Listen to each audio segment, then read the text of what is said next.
reaction of our S&P tonight to the news from the Shanghai Composite, to the news from China on its import-export situation will be interesting to see, and could have, some serious implications for our market heading into the beginning of next week.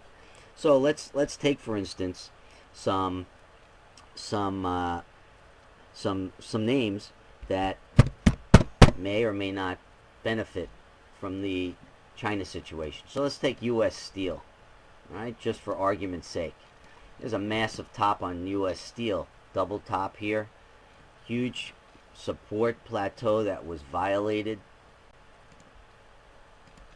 and that the price structure really in here, 45 and a half down to 42 and a half. So it broke down, held, or did not continue lower than the 37 level, and has returned to resistance. Key resistance is 45 and a half. And I could see steel continuing to rally to 45 and a half. But after that, I think that there'll need to be a catalyst in steel that takes it considerably higher, in order for it to move considerably higher, which means that either there'll have to be an earnings situation or related earnings situations, like Alcoa, for instance, saying that demand looks fantastic and will be a positive surprise to the market. So U.S. Steel now is testing its key resistance level, and in order to really get anything going, I think it really needs to get over 46 and a quarter. Now it's at 42.88, but the China news will have some impact on that tonight. Let's take another one, Cleveland Cliffs, which was a roaring bull market. It too created a bit of a top, significant resistance, but right now Cleveland Cliffs is moving back towards testing key resistance. It's already starting to chip away at the low area, 50 to 47. Maybe it'll fill this gap at 54.30. Remember, it closed at 51.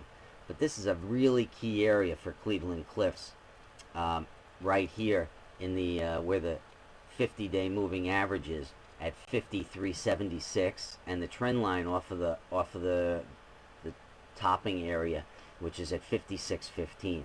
So keep an eye on X, keep an eye on Cleveland Cliffs. If they can get through these resistance levels, then there's more to this. The reason why it's happening, and perhaps the market is a lot stronger than it appears to be at the moment. Right now, these appear to be relief rallies, just like it appears to be a relief rally in the S&P. But keeps going. I would say above 1100, let's say, in the S&P. We have to start scratching our heads and say, well, maybe there's something going on here that is just more than a short covering rally. And that'll be the key issue for the week. And those catalysts, whether it's the China catalyst that we just discussed, or its earnings, forward-looking guidance that is much more optimistic than expected. I don't know, but something will be needed to transcend the oversold bounce into a more bullish situation, and perhaps a bull leg. Right? So let's go over to copper for a minute and take a look at Freeport-McMoRan. Now, Freeport is an interesting situation, which we've discussed several times. One is that there's some gold there, right? It's perceived to be a gold miner, but it's also perceived to be a copper miner. So depending on which one is weak and which one is not weak, or whether they're both copper and gold are on in demand or not in demand, those are the fortunes of FCX. So FCX had a big week last week after hitting a low at 56.71. It closed at 66. So divided by 56, that's 18%. That's a huge move. But look where it returned to. It returned to this huge plateau of resistance. Used to be support, but we're going back to September of 09 here, where this double top, huge double top, started forming. Now, from a measured perspective, chart perspective, let's call the highs here 88, and we'll call the low plateau here 66. That's $22. Now, on a chart perspective, you could make the case that there's a $20 or so decline coming based on this top. So off of 66, it would take you down to what, 46, and the low so far is 56. So Freeport McMoRan is only halfway to its objective off of this top. That doesn't mean that it has to do that. Doesn't mean it won't do it in 6 weeks from now. But I will tell you this, that until this pattern of lower highs and lower lows is broken, I will be in the camp that says that 46 is more likely than an upside breakout. Now, what needs to happen for FCX to break the back of this downtrend? Well, the prior rally peak was $69.99. Let's call it $70. So if it breaks above $70, then this series of lower highs and lower lows has been disrupted, and you've neutralized the downtrend. On the other end, which means that FCX can continue to move higher or consolidate and move higher. Conversely, let's say FCX, which is bumping up against its, after a 17, 18 point rally, that was pretty oversold story, and let's say it moves up to 68, another couple of dollars, $3, and then rolls over. It will not have taken out the prior rally peak, and probably will need to come back towards 60 to retest. Then it's a different story. It's still in a bear move. It's still being governed by the negativity of lower highs and lower lows, but it could be building a base between 56 and 66. If 56 breaks, then we're going to 46. So Freeport is definitely one to watch because of China, because of gold prices, which started moving back up Thursday and Friday of last week.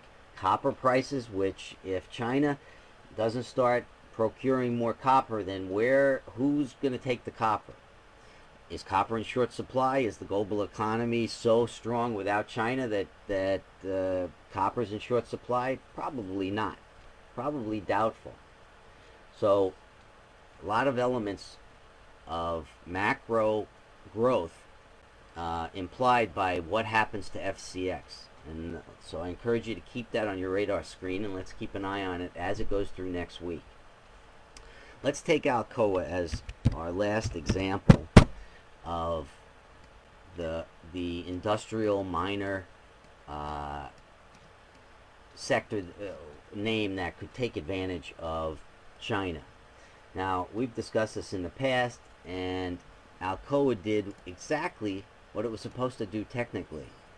It fell apart off of this top, and a multi sort of month, at least a year, 12-month shoulder, head, shoulder, let's call the head at 17, let's call the neckline somewhere around 12 and a half, that's $5, and so that takes you to about $8, which hasn't been met yet, but the chart pattern argues that those lower lows and lower highs are getting to where Alcoa is nearing a target. Now, it rallied strongly last week too, and as fate would have it, Monday afternoon after the close, Alcoa will produce earnings, and it will be very interesting to see what kind of reaction occurs tomorrow afternoon. Alcoa closed at $10.94 on Friday, and it was as low as $9.80. Massive resistance starts in Alcoa at $11. The 50-day MA is at $11.50 roughly, and the breakdown plateau is at $12.